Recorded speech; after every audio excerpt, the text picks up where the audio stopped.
ही शहर के दूर एक गांव था। रिंकी और पिंकी स्कूल से वापस लौट रहे थे। रास्ते में वे एक फुचका वाले से फुचकी खाना खरीदने लगी। मुझे तो फुचका खाना बहुत अच्छा लगता है। चलो रिंकी, फुचका खाते हैं। तुम क्या बोल रहे हो? पिंकी, मेरे पास पैसे नहीं हैं। कल तुम फुचका खा लो। हाँ। पिंकी ने चुपचाप फुचका खाना शुरू किया और वह उदास होकर चल दी, लेकिन फिर से फुचका वाले की आवाज सुनी और दोनों मुड़ गए।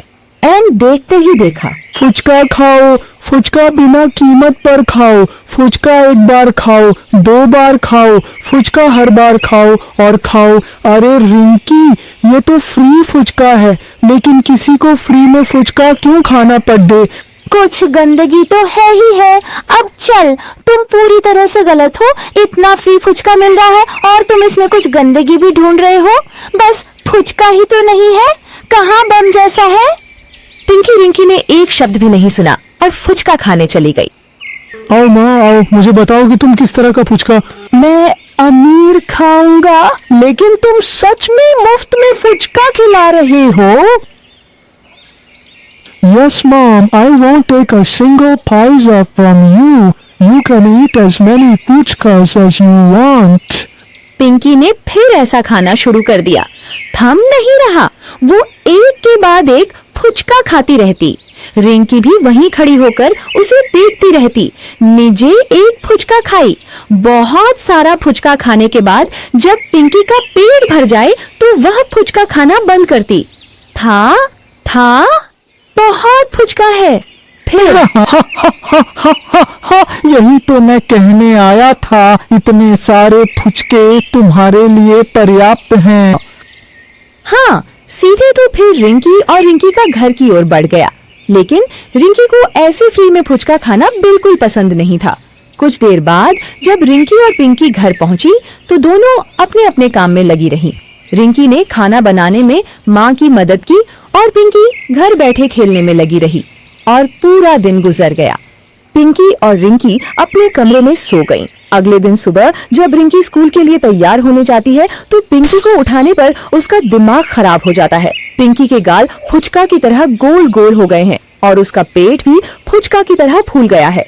रिंकी पिंकी की ऐसी हालत देखकर डर जाती है और जल्दी से उसे झकझोरती है। पिंकी पिंकी जल्दी उठ, देख तुझे ये क्या हो गया है। क्या हुआ रिंकी? अरे इसे उठ तो, दीवार के आईने में जाकर चेहरा देख। पिंकी उठकर बाथरूम में जाती है और आईने में अपना चेहरा देखकर डर जाती है और जोर जोर से रोने लगती है। ये मेरा चेहरा क्या हो गया है और मेरा यह पेट, हे भगवान, ये मुझे क्या हो गया। पिंकी और रिंकी दोनों अपनी माँ के पास जाते हैं तो माँ भी रिंकी की ऐसी हालत देखकर डर जाती है। वह तुरंत उसे डॉक्टर के पास ले जाती है, लेकिन वहाँ पहले से ही कई बच्चे बैठे थे जिनकी हालत भी वैसी ही थी। सभी के गाल फूले हुए हैं और पेट हड्डी की तरह हो गया है। हे भगवान, गांव में यह कौन सी नई बीमारी आई है? मैंने तो सोचा था कि मेरी बेटी ठीक हो गई है। यहाँ तो देख रही हूँ कि बहुत सारे बच्चे बैठे हैं। मैं भी ठीक से कुछ समझ नहीं पा रही हूँ, ये असल में किस तरह की बीमारी है। मैंने पहले कभी ऐसी बीमारी नहीं देखी, वह भी इतने सारे बच्चों को एक साथ। हाँ, समझ नहीं पा रही हूँ कि मैं क्या करूँ। कुछ ही समय में बच्चों के पेट और मुंह और फूलने लगे। देखकर लग रहा है जैसे अभी फट जाएगा। बेचारे बच्चे डर के मारे रो रहे हैं, लेकिन डॉक्टर या माता पिता किसी भी तरह समझ नहीं पा रहे हैं कि इन्हें ठीक कैसे करें। धीरे धीरे वहाँ और भी बच्चे उसी कारण से आने लगे। ये मेरे बच्चे के साथ क्या समस्या हो गई? देखो कितना सुंदर था, फुचका खाकर क्या हो गया? फुचका? तुम्हारे सभी बच्चे स्कूल के बाहर फ्री में फुचका खा रहे थे? हाँ, मैंने कल ही खाया था और उस काका ने मुझसे पैसे भी नहीं लिए। हाँ, मैं भी इसके साथ जाकर खाया था। धीरे धीरे सभी बच्चे बताते हैं कि सबने स्कूल के बाहर से वही फुचका खाया है। अब रिंकी को शक होता है कि सब उसी फुचका के कारण हुआ है, नहीं तो कोई सबको मुफ्त में फुचका क्यों खिलाएगा। वह फिर सब कुछ बताती है और सभी रिंकी की बात सुनकर आश्चर्यचकित हो जाते हैं। अगले दिन रिंकी अकेले स्कूल जाती है और लौटते समय देखती है कि वही फुचका वाला फिर से मुफ्त में फुचका खिला रहा है। आओ बच्चों, मुफ्त में फुचका खा लो। रिंकी उस फुचका वाले के पास जाती है और फुचका खाने के बजाय उसे उठाकर तोड़ने लगती है। सच सच बताओ, उन फुचकों में क्या जादू किया है कि गांव के सारे बच्चे बीमार हो गए हैं? माँ फुचका वाला अपने फुचका टूटते देख बहुत गुस्सा हो जाता है और गुस्से में बम बन जाता है और एक भूत का रूप ले लेता है। अरे तेरी इतनी हिम्मत, तूने मेरे फुचकों को हाथ लगाया है, चल हट जा मेरे फुचकों के सामने से, नहीं तो तुझे जान से मार दूंगा मैं। रिंकी की तो भूत को देखकर हालत खराब हो जाती है। भूत, तुम सच में एक भूत हो? तुम ऐसा कर रहे थे तो मुझे कल ही शक हुआ था कि तुम बच्चों को मुफ्त में फुचका क्यों खिला रहे हो, लेकिन आज मैंने सब सच जान लिया है।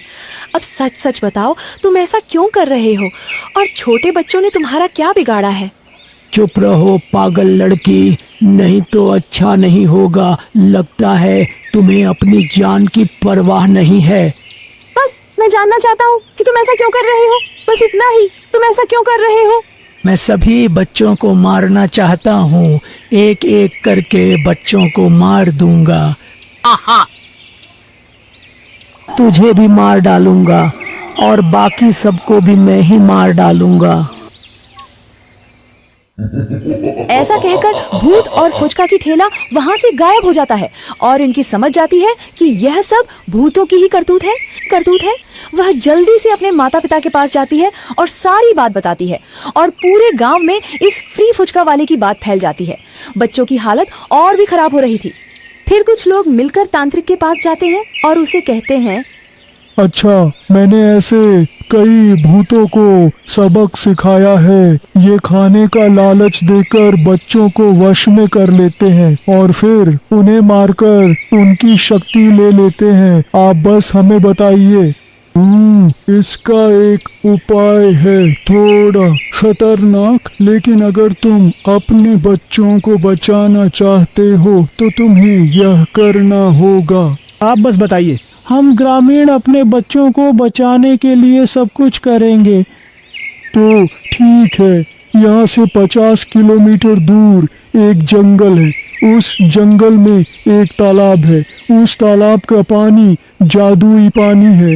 वह पानी हमेशा उबलता रहता है, लेकिन कोई व्यक्ति अच्छे मन से उसे छू ले तो ठीक रहता है। उस पानी को लाना ही होगा और उसे भूत पर छिड़कना होगा। इससे भूत मर जाएगा और इससे सभी बच्चे स्वस्थ हो जाएंगे। इसके अलावा मेरे पास कोई और उपाय नहीं है जिससे गांव के लोग और उनके बच्चे स्वस्थ हो सकें।